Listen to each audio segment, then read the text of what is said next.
So we have already seen how to model source and how to model load in earlier videos.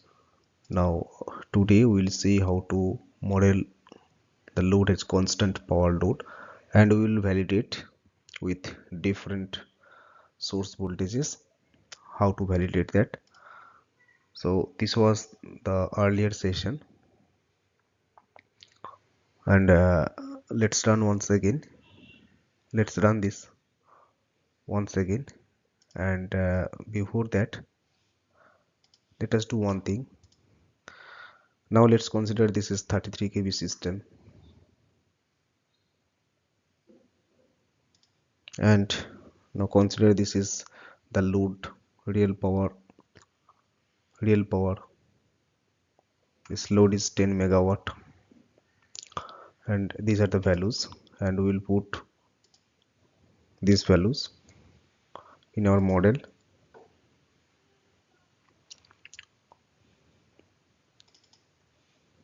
So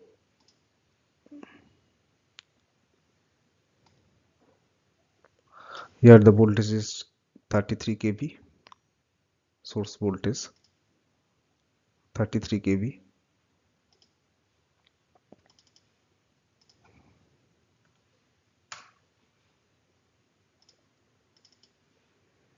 and this is the load here.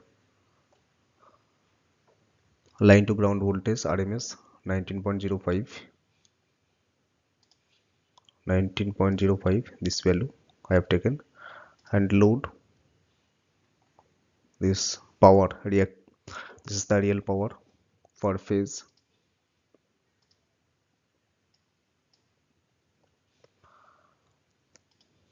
and this is the reactive power per phase.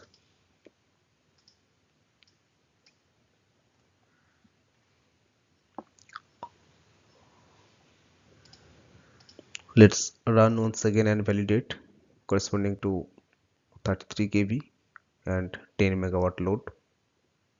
Let's run the simulation.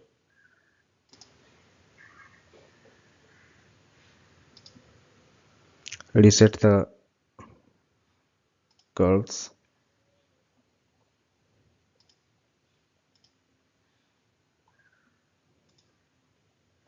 Show the line to line voltage, that is 33 kV.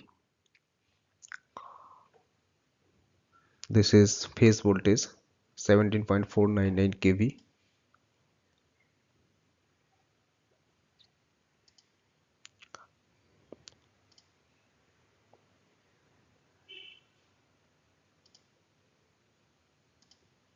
(33 kV), right? And this voltage is 26.944, 26.944. Peak voltage is 46.669, 46.653, here it is. And if you enlarge this, so this is 46.653, and real power 10.102, 10.102. We have taken the power, real power is 10. This is 10 megawatt.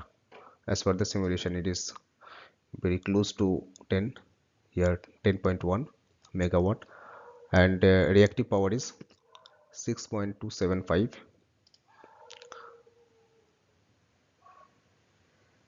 This is the reactive power 6.19. As per the simulation, it is 6.275, so almost matching. Now in this model, what is that constant power? So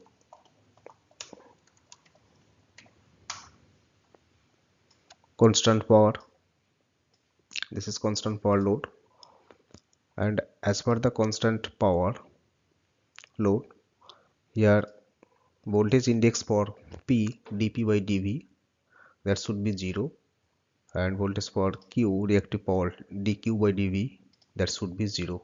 So these two values we need to change, If it is constant current, then this value will be 1, this value will also be 1. If it is constant impedance load, then this value will be 2 and this value will also be 2.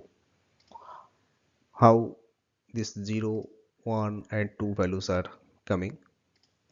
If we go to help, PSCAD help, here this is the combined power equation,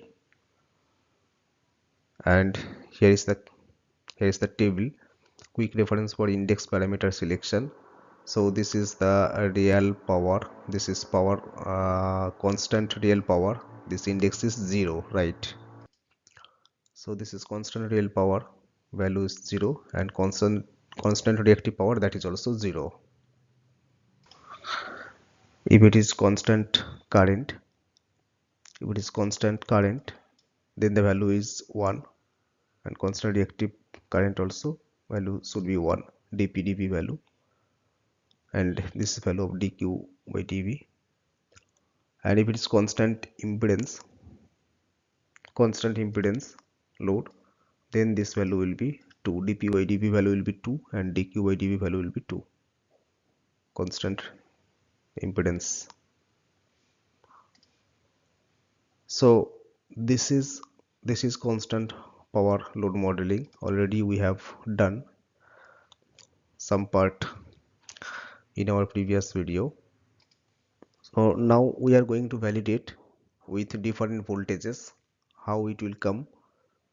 Like this is real power 10.102, so we'll focus on this. Whenever we are going to change the voltage here, the source voltage, the external input voltage, now this is 33 kV and system itself, source itself 33 kV, and load is also designed for 33 kV, and corresponding this is the line to ground voltage, means phase voltage. This is 33 kV and this is the phase voltage. Line to line voltage 33 kV, corresponding phase voltage is 19.05 kV. So now we'll change this value. Instead of 33, if we provide the input as different value, now we'll see the changes here, the power, because this is the constant power load modeling. Here we are interested to check whether this power will remain same, means very close to 10 megawatt. That is our intention. So now let's change this voltage. Instead of 33 kV, let's give 34 kV. So now we have given 34 kV input source. Then let's run this simulation.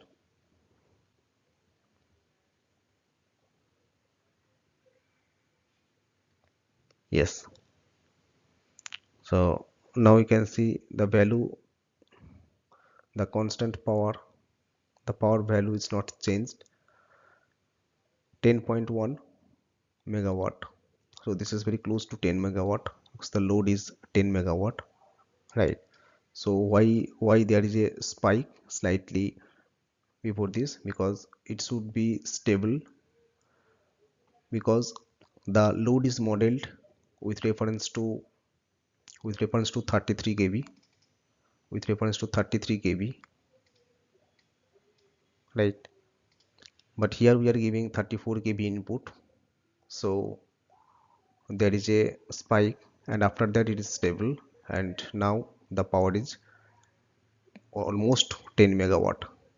So that is why it is constant power. Now let's reduce this voltage. The system voltage and load voltage is 33 kV. Now we will give, let's say, 32 kV, which is less than the system voltage 33 kV. Let's run and check what will be the value of this constant power. Yes, we can see the constant power is 10.1 megawatt. So this is 10.1 megawatt. We are giving 33 32 kV. We are giving 32 kV as the input voltage, whereas the system voltage, this load is modeled based on 33 kV. So that's why the curve is like this. After some time it has increased and it is now stable, and if we measure the real power, it is now very close to 10.1, means 10 megawatt. So this is the constant power load modeling. And whenever we are doing this exercise, we should keep in mind that the source, what we have considered, source is considered as infinite bus. So if it is not infinite bus, means if the source, definitely in real time projects or in real world, source is not infinite, and there will be the grid, depending on the grid short circuit current, there will be the impedance behind the source. So how to validate with that short circuit rating corresponding impedance, we'll see in another videos. But here we have considered only the source as infinite source, just to validate and just to understand the impact of change in source voltages. So we have seen 33 kV as input voltage, 34 kV as input voltage, and 32 kV as input voltage, and in all the cases the real power is coming very close to 10 megawatt. So that is why it is called constant power load. We'll see what is about constant current load, constant current and constant impedance load modeling, and at that time we will see at different source impedance. So today, up to this.